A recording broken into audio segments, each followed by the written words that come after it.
আপনারা দয়া করে ওই কাজটা করুন, সহযোগিতা করেন আমাদের।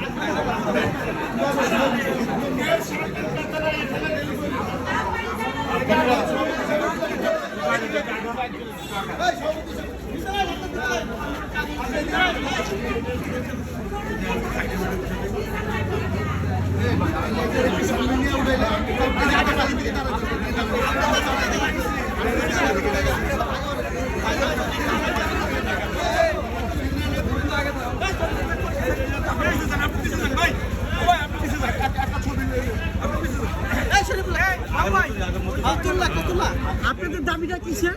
আমাদের দাবি নবম পে স্কেল বাস্তবায়ন চাই। ডিসেম্বরের মধ্যে নবম পে স্কেল বাস্তবায়ন চাই। ওনারা পে কমিশন গঠন করেছে, গঠন করে আমাদের পে স্কেল নিয়ে তালবাহানা করতেছে, তার প্রতিবাদে আমাদের বিক্ষোভ প্রতিবাদ মিছিল। আমরা ডিসেম্বরের মধ্যে পে স্কেল বাস্তবায়ন চাই। আপনি কোন পদে আছেন? আমি ঢাকা মেডিকেল কলেজ হাসপাতাল সাংগঠনিক সংসদের ক্রীড়া ও সাংস্কৃতিক সম্পাদক।